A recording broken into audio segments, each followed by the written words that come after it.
نحمده ونصلي على رسوله الكريم اما بعد فاعوذ باللہ من الشیطان الرجیم بسم اللہ الرحمن الرحیم۔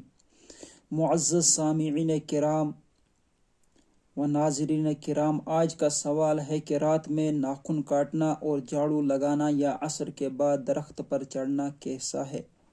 اس سوال کے جواب میں یہ عرض کرنا چاہتا ہوں کہ اسلام ایک ایسا پاکیزہ مذہب ہے جو پاکیزگی کو پسند کرتا ہے، بس ہمارا صفائی اور ستھرائی کے ساتھ شب و روز گزارنا یہ بہت ہی زیادہ ممدوح اور قابل ستائش عمل ہے۔ صحیح مسلم میں اللہ کے رسول صلی اللہ علیہ وسلم کا یہ ارشاد مبارک موجود ہے، الطہور شطر الایمان، کہ طہارت ایمان کا حصہ ہے۔ لہٰذا کسی شخص کا رات میں اپنے ناخن کاٹنا اور جھاڑو لگانا یہ بالکل صحیح ہے۔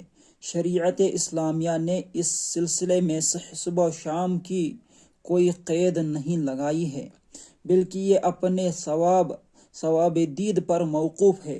چاہے تو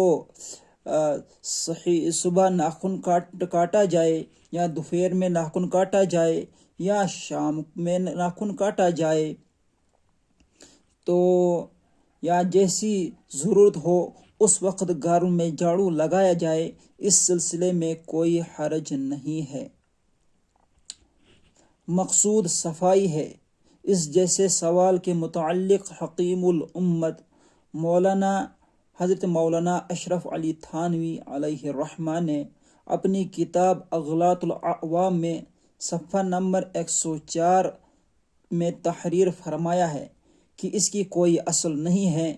اسی طرح فقہائے ہند کی فتاوی ہندیہ میں جلد نمبر 5 صفحہ نمبر 358 میں بھی اس سلسلے میں وضاحت موجود ہے، اور دارالعلوم دیوبند نے بھی فتاوی دارالعلوم دیوبند سوال و جواب 20324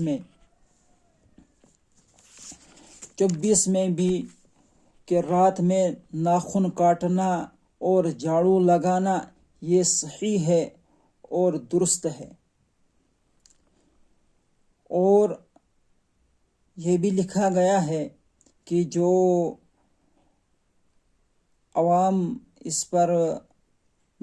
کو ناپسند سمجھتے ہیں تو وہ غلطی پر ہے۔